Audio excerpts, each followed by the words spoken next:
Bonjour Arnaud Robinet, vous Bonjour. êtes maire de Reims, vice-président de la région Grand Est. Alors, votre mandat de maire, vous aviez été élu maire sous l'étiquette Les Républicains, parti que vous avez quitté pour rejoindre Horizon, le parti qui a été fondé par Édouard Philippe en octobre 2021. Hier, Emmanuel Macron, le chef de l'État, était en déplacement à Cherbourg. On ne l'avait quasiment pas vu, pas entendu depuis un mois. Or, il avait dit qu'il mènerait cette campagne des législatives.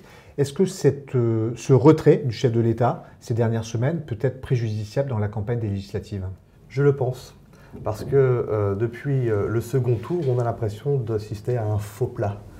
Au-delà du temps qui était nécessaire pour former le gouvernement, les Français ont besoin de sentir un second souffle, je dirais, un nouvel élan.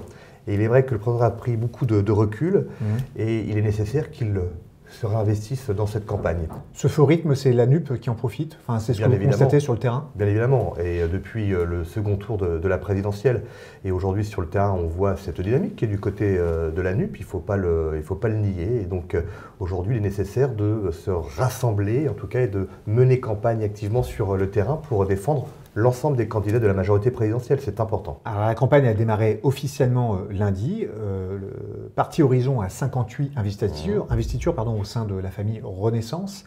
Édouard Philippe a répété à maintes reprises que son projet était d'aider le chef de l'État à obtenir une majorité, mais il a toutefois précisé que une majorité solide, ça ne veut pas dire une majorité servile. Horizon vise un groupe à l'Assemblée nationale, donc c'est-à-dire au moins 15 députés. Ça serait quoi le bon score ? Le bon score, ce serait d'obtenir entre 30 et 35 députés à l'Assemblée nationale. D'accord. Et pour reprendre les propos d'Édouard Philippe, évidemment, Horizon est loyal au président de la République et à la majorité présidentielle. D'ailleurs, je crois que la présence quotidienne sur le terrain d'Édouard Philippe le montre, qui vient accompagner, aider, soutenir des candidats Horizon et non Horizon, mais appartenant à la majorité présidentielle. C'est important. Nous sommes sur le terrain. Nous souhaitons que le président obtienne une majorité confortable à l'Assemblée nationale. Nous sommes loyaux, mais nous sommes libres également parce que nous avons un certain nombre d'envies, de réformes nécessaires pour le pays. Alors Édouard Philippe, on le voit beaucoup sur le terrain, on n'a pas beaucoup vu le chef de l'État, mais Édouard Philippe, on le voit beaucoup sur le terrain soutenir des candidats Horizon, mais pas que, notamment à Reims, chez vous, où il y a eu une espèce de quiproquo avec une députée qui a été investie par Renaissance et qui est opposée à la députée sortante qui est Horizon. Oui, et après on s'étonne que les Français s'éloignent des urnes. Il est vrai que moi je dénonce un peu cette tambouille politicienne.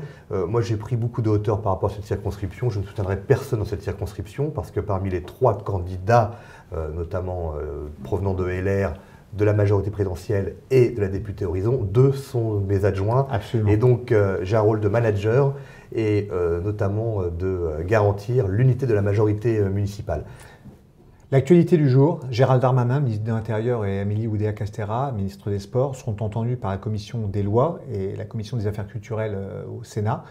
Évidemment, l'objet de cette audition, c'est ce qui s'est passé samedi soir au Stade de France pour la finale de la Ligue des champions de football, avec les incidents qu'on a tous vus. La ligne de défense du gouvernement est battue en brèche depuis début de semaine, grosso modo, qui renvoyait la balle et la faute aux supporters anglais. C'est une affaire d'État? Je ne dirais pas que c'est une affaire d'État. Prenons du recul. Qui prend des proportions entre le Royaume-Uni et la France assez fortes. Moi, je veux juste rappeler que ce type d'événement est organisé par l'UEFA. Ouais. Comme pour un match de foot classique de championnat de France, l'organisateur est le club, la fédération ou la ligue. Là, c'était l'UEFA. Les forces de l'ordre sont là en appui. Ce que l'on peut regretter, bien évidemment, ce sont l'image qu'a pu donner la France à travers le monde. Alors que nous avons toujours été capables, et nous l'avons montré à plusieurs reprises, d'organiser de grands événements internationaux, sportifs ou culturels ou autres. Et ça, c'est important, notamment pour Paris 2024, bien évidemment. Le baromètre de l'attractivité économique est sorti hier, qui est fait chaque année par EY, mais l'attractivité touristique, parce que le chiffre d'affaires d'activité touristique, c'est très important, ça, c'est préjudiciable pour la France, cette image? Bien sûr, ça peut être préjudiciable, et ça le sera préjudiciable. Donc aujourd'hui, allez, il faut rebondir, mais je crois qu'il faut avoir un langage de vérité. On peut pointer du doigt, bien évidemment, un certain nombre de supporters britanniques, et sûrement qu'il y a eu des faux billets, que certains Britanniques sont peut-être mal comportés, etc. Et on connaît, je dirais, l'effervescence britannique autour du football. Ils se sont un peu calmés depuis quelques années. Ils sont un peu calmés depuis quelques années. D'ailleurs, il y a un gros travail de fait par la fédération anglaise et britannique depuis 30 ans. mais je crois qu'il faut aussi pointer du doigt, je dirais, les délinquants, ces voyous autour du Stade de France. Les images sont là pour le montrer. Enfin, il ne faut pas mettre la poussière sous le tapis. Il faut le dénoncer et il faut que la justice soit ferme vis-à-vis de celles et ceux qui ont été interpellés et qui seront jugés. Précisément, Mathieu Agnotin, qu'on voit sur de nombreux plateaux de télévision, c'est le maire PS de Saint-Denis, qu'on entend et qu'on voit un peu partout depuis lundi, a dit chez nos confrères de BFM TV, c'était hier, ce match attractif est devenu le point de rassemblement des délinquants d'Île-de-France qui ont vu la bonne affaire parce que, entre guillemets, ça sentait l'argent. Cette affaire, elle est symptomatique de la déliquescence de l'état de droit, du sentiment d'impunité qui peut habiter certains jeunes de banlieue. Déjà, arrêtons ces discours que l'on entend depuis un certain nombre d'années, où on entend les quartiers, les banlieues sont abandonnés.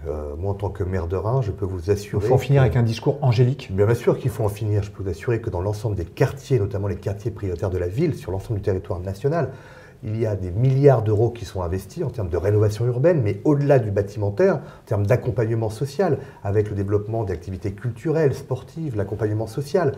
Il y a énormément de choses qui sont faites dans les quartiers. Et donc, il y a un moment, arrêtons l'angélisme et tapons du poing sur la table. C'est un problème que vous rencontrez, vous, à Reims ? Mais bien évidemment, et comme dans toutes les grandes villes de France, on a, alors je ne vais pas faire non plus l'amalgame, une généralité, mais on a un certain nombre de jeunes ou moins jeunes qui vivent de trafic, de stupéfiants, de cannabis notamment, et c'est pour ça que j'avais lancé ce débat de remettre sur la table le débat sur la légalisation du cannabis, pour mettre fin à ces trafics, à cette économie souterraine. Mais je crois qu'il faut être beaucoup plus ferme vis-à-vis de ces délinquants, de ces voyous qui pourrissent la vie de nos concitoyens quotidiennement, et on le voit lors d'événements sportifs. On a eu le Stade de France, mais il suffit aussi de regarder lorsqu'il y a des manifestations sur les Champs-Élysées ou autres, on a toujours un groupe, un certain nombre de jeunes ou moins jeunes qui sont là pour, je dirais, faire des actes de délinquance et notamment des choses que l'on peut accepter. Soyons fermes. Vous êtes maire, vous avez été député aussi de 2008 à 2017. Ouais. Vous avez été membre de la commission des affaires sociales. Il va y avoir un grand rendez-vous à la rentrée, c'est celui de la réforme des retraites. Olivier Dussopt, qui a pris le dossier en main après avoir été au budget lors du quinquennat précédent, a annoncé que la concertation allait débuter en septembre. Elisabeth Borne, c'était il y a 10 jours dans une interview au JDD, a dit que l'âge de 65 ans n'était pas forcément un tabou, un totem, pardon, c'est l'expression qu'elle a employée. On a le sentiment que le gouvernement temporise, voire recule sur cette réforme des retraites qui avait été annoncée lors de la conférence de presse du président de la République le 17 mars. C'est une erreur ? Pour Horizon, la réforme des retraites est indispensable. Ouais. Et il est vrai que nous avions applaudi des deux mains lorsque le président avait annoncé cette réforme nécessaire pour garantir et sauver le système par répartition, synonyme de solidarité intergénérationnelle. Ouais. Et il est vrai que nous sommes un peu dans le flou. Le président, au soir du premier tour, a parlé après de référendum. Ensuite, Mme Borne nous dit que les 65 ans n'est pas un totem. Le ministre du Travail nous parle aujourd'hui de l'allongement de la durée de cotisation et non plus de l'âge. Je crois qu'il faut tout est sur la table. Il faut être transparent, il faut avoir un langage de vérité. Il en va de l'indépendance financière et budgétaire de la France sur le plan international. On annonce une revalorisation des retraites à 1 100 € pour les retraites minimales. On annonce une indexation des retraites sur l'inflation. On annonce également un financement pour la prise en charge de nos aînés dans le cadre de la dépendance. Il va falloir trouver de l'argent.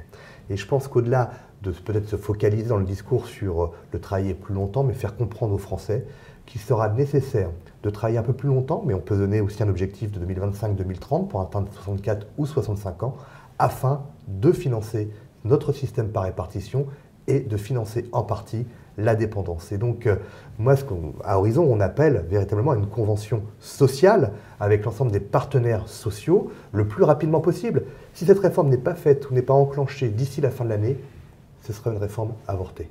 On le sait très bien, l'histoire l'a montré, c'est maintenant qu'il faut la faire et elle est indispensable.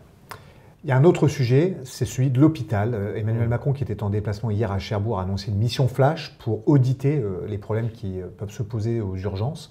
Là encore, vous parliez de la politique de la ville, on a des milliards d'euros qui ont été déversés sur la politique de la ville ces dernières décennies. Sur l'hôpital, c'est un peu la même chose. Les plans se succèdent aux plans. Le dernier, évidemment, c'était le Ségur de la Santé, avec une enveloppe quand même très conséquente de 30 milliards d'euros, dont un tiers, grosso modo, consacré aux revalorisations salariales. Malgré cela, ça ne va toujours pas à l'hôpital. Où est le problème ? Le problème est sûrement dans l'organisation de l'hôpital. Mais il faut souligner... Donc surcouche administrative, qui sont dénoncées par les médecins. Mais vous l'avez souligné également, il y a eu des investissements de l'État. Si je prends l'exemple du CHU de Reims, c'est 500 millions d'euros investis pour la reconstruction de l'hôpital. Derrière, c'est qu'on a eu tendance depuis des années, lorsqu'on parlait de réforme de la santé, à faire de l'hospitalo-centrisme. On ne parle que de l'hôpital. Mais notre système de santé et sa spécificité, ce qui en fait la qualité, c'est qu'il repose sur 2 piliers, le service public et le privé. Et donc, lorsqu'on veut réformer le système de santé, il faut s'attaquer à l'ensemble du système, aussi bien à la médecine de ville, à l'hôpital, mais également aux établissements privés. Et sur le problème des urgences, ce n'est pas un problème qu'on découvre aujourd'hui, il y a encore quelques années, et avant la crise Covid. Rappelez-vous, il y avait un certain nombre de manifestations d'urgentistes qui dénonçaient le manque de moyens, le manque de personnel, aussi bien médical, paramédical, je pense aux aides-soignantes notamment. On a un vrai sujet au niveau des urgences depuis un certain nombre d'années, donc on ne découvre pas le problème. Donc mettons tout sur la table avec la médecine de ville, la question des permanences de soins, qui doivent être assurées également par la médecine libérale. Cette mission flash... On revient sur l'obligation des gardes. On revient sur l'obligation des gardes. Cette mission flash, bien sûr, nous l'accueillons avec un bon sentiment, mais elle ne fera que dévoiler ce que l'on sait déjà. Il faut un grand plan de santé en France, notamment en termes d'attractivité de la filière, notamment dans le milieu hospitalier. Ça, c'est très clair aujourd'hui quand on regarde les salaires des aides-soignantes à 1 200 € par mois pour un travail qu'elles font considérable, un véritable sacerdoce. On n'est plus attractif. Donc, revoyons l'ensemble du système de santé, l'hôpital, son organisation, bien évidemment. Renforçons l'attractivité de ces professions au sein des établissements de santé publics comme privés, parce qu'on parle des urgences publiques, mais les urgences privées sont dans la même situation. Et puis, accompagnons la médecine de ville, créons des ponts, créons des liens. Merci Arnaud Robinet. Merci à vous.